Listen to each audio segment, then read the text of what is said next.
The Courtland Sutton drama continues. Welcome into your Denver Sports Daily for April 16th. Let's go. Taking you through your morning headlines, it's Denver Sports Daily with Rachel V. Hill. Broncos wide receiver Courtland Sutton did not report Monday for voluntary workouts as he seeks a new contract, per sources. Mike Klis tweeted this out saying Sutton is going into his 10th starting QB in 7 seasons and has only $2 million guaranteed left on his deal. He had 10 touchdowns in 2023 while ranking 56th in target. And Chris Harris Jr. even chimed in a little bit as well, going on essentially to just say he has no QB, get this man a new team. So with that, we'll say, Chris Harris Jr., you're technically not wrong, but it feels like Courtland Sutton recently has become one of the more hated Bronco players, in my opinion. He was like the diamond star. Everybody loved Courtland Sutton. Things changed like that, and now it feels like people are saying, yeah, Courtland Sutton can be gone. He's not doing anything, etc. So tell me how you feel about Courtland Sutton in the comments. Now, the Denver Broncos did sign Angelo Blackson to a 1-year deal on Monday, bulking up their defensive line, according to Mike Klis again. Blackson, 31, was taken in the 4th round of the 2015 NFL draft out of Auburn and has played in 128 NFL games over the 9 seasons of action. 6'4", 318-pound lineman spent last year with Jacksonville after stints in Chicago, Arizona, Houston, Tennessee, and more. It's also likely that they signed Angelo Blackson, for depth. So their group on the line is Zach Allen, DJ Jones, Malcolm Roach, Blackson, Matt Hensington, and Elijah Garcia. So is this a good move? Of course, you always need more depth right there. There are other positions that you look at the Broncos probably needing a little bit more depth for. Sure. But hey, you get the guy on the cheap, it works out. So Broncos making some moves. Now, CBS Sports has ranked Colorado's Travis Hunter as the #1 player in college football heading into the 2024 season.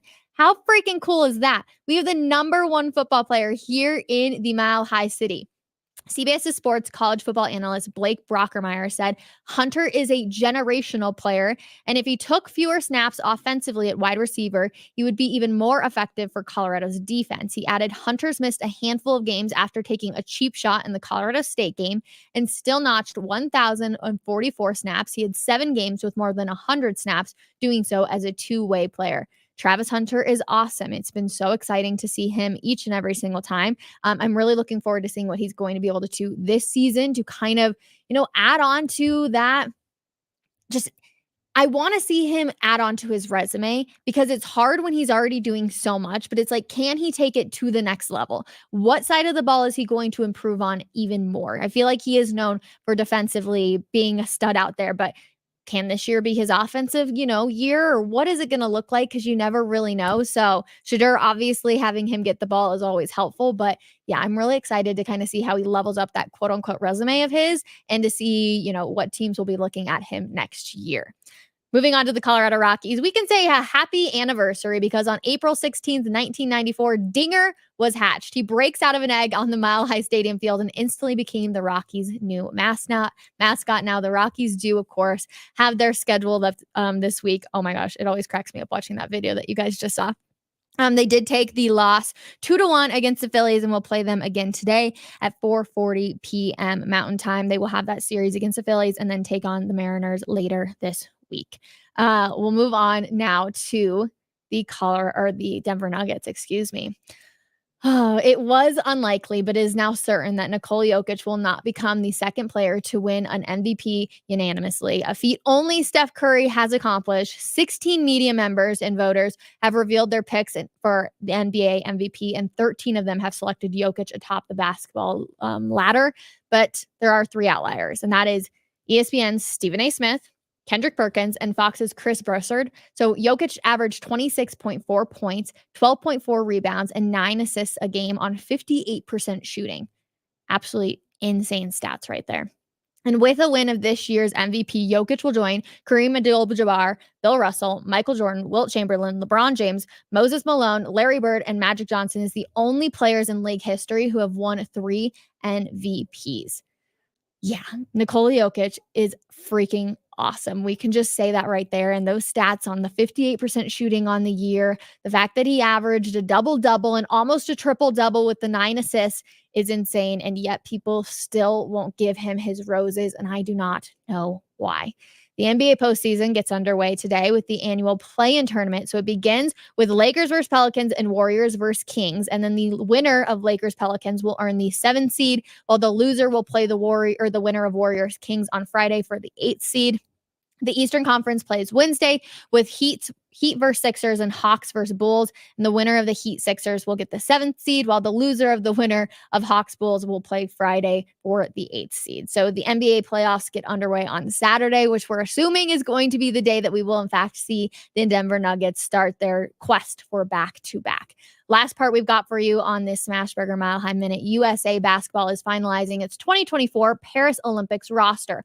On the list, you got Steph Curry, LeBron James, Kevin Durant, Jason Tatum, Joel Embiid, Devin Booker, Tyrese Halliburton, Anthony Edwards, Drew Holiday, Bam Adebayo, and Anthony Davis. And the team is leaving open one more spot for the moment.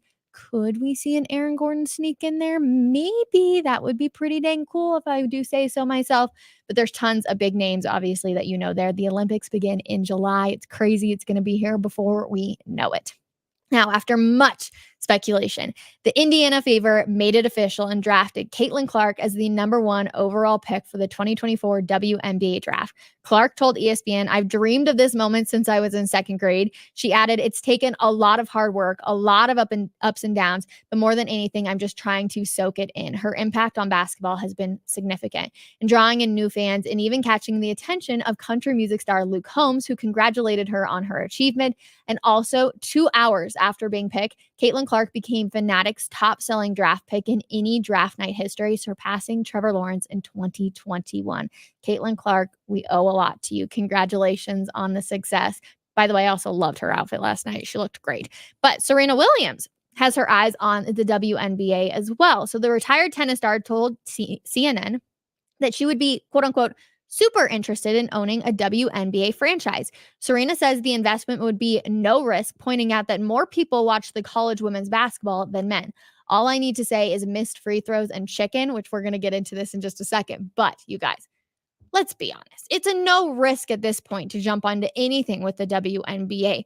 Caitlin Clark has grown a fan base right there, and it's been so exciting to watch. And yeah, I do think it's a no risk, and I think more people will, in fact, tune in as long as there's storylines that go with it. And that was one of the things this year when it came to the men's tournament. There was no storylines that people felt like they could connect to compared to the women's side of it. But this is a storyline that you need to do. So all I need to say, like I said, is missed free throws and free chicken. Take a listen and watch. Eventually be some free chicken on the board if he misses his 2nd free throw. Oh man, free chicken on the board. Yeah, so that's why the fans are getting a little frothy.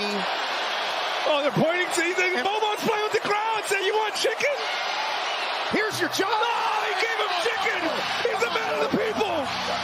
He's a man of the people. Think he did that on purpose? He did. He gave out free chicken. Shout out to the Houston Rockets for taking one for the quote unquote fans on this one, because the Clippers have a Chick-fil-A promotion that gives everyone in attendance a free sandwich if the opponent misses both free throws. So Boban played into the crowd and essentially missed his 2nd shot, giving the fans a thumbs up as he erupted in cheers, which was just so funny. Obviously, the Rockets end up winning this game, so it doesn't really matter. But let's be completely honest. It's just cool the fact that we're even seeing something like this. So I'm totally here for it. I love being able to play into the fans, become a crowd favorite. Who cares as long as you get the win? So plenty of good stuff right there. But on this Tuesday, it's hard to believe. We were just talking about it before the show started. How is it already April 16th? And how are we seeing more Courtland Sutton drama? How is that? I don't know how he became one of the more hated players for the Denver Broncos. I would just not understand, but here it is. So love reading your comments, like I say every single day. So thank you so much for always typing away, whether you're watching on your computer or your phone, wherever. Just know that I 100% appreciate it. Now, Duke says, I would have just traded him, to be honest. What are the Broncos going to get for Courtland Sutton? Let's be completely honest here. They're not going to get a whole lot. So can you really trade him? Is it worth it? Keep him for one more year? My only worry with that is you have a guy on your team that doesn't want to be on your team. you're not going to get a whole lot out of him. But Courtland Sutton is a smart guy. So he will probably know that if he has a really solid year this year, another team can possibly pick him up. But they're getting a 4th, maybe a 5th rounder for Courtland Sutton at this point. You're not getting a whole lot from him. Let's see.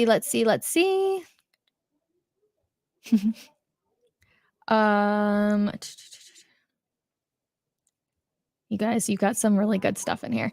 Maybe they can pair with their Sutton 3rd to move into the 2nd. I just don't see that happening, unfortunately. I think really, even if you pair a pick and you try and trade up, you're going to have to give. It's just, there's just not a lot for him, unfortunately. It's just a massive bummer. Let's see. Stephen A. Smith is a joke. Lots of people aren't big Stephen A. Smith fans, which I will say he's got his opinion and he sticks to it. He holds his guns when we're talking there. But yeah, I'm like, Stephen A. Smith, last year you were riding on Jokic hard when it came to the NBA finals and saying that he was the best player we've seen in a long time. So all of a sudden now you're not going to give him the MVP. Whatever, moving on. Time for a new wide receiver anyways. I am curious. Let me know again. Broncos country, like, are you over Courtland Sutton? Are you just done with all the drama? We're moving on. I love this one too. Go Fever. Yes, 100%. I feel that. Last one. Rachel, speculation is that Avs Jets series could start Monday. Will you or anyone from Denver Sports be there for games 1 and 2? So we will not be there for games 1 and 2. If there is a game 7, we will begin traveling when it comes to the Avs. I believe also for the Nuggets, but I'm not entirely sure. It's just a little bit easier to stay in the United States than it is to get over to Canada, obviously, in Winnipeg. So we will not be there for games 1 and 2, but hopefully for a bunch of the series after, we will be able to travel. But if there is a game 7, which I'm knocking on all the wood that the Avs can push it to a game 7 or just win it even beforehand, that's fine with me too. But I'm a little worried about this series against the Jets, if we're being completely honest. So that's kind of our travel update. Again, I'm headed out to the draft next week as well. So I can't believe it. I'm so excited to head over to Detroit and then, see what ends up happening for the playoffs this year. Hopefully both the Avs and Nuggets have a long, long run. But that is going to do it for this episode of Denver Sports Daily. Come hang out with myself, Jake Shapiro. Today, we're going to be talking about who you actually need to be rooting for in the play-in tournament to have the easy lineup for the Nuggets to repeat as well. So come hang out with us, and we will see you guys over there at 12 p.m. Have a wonderful Tuesday, everybody. Get back to work. Bye.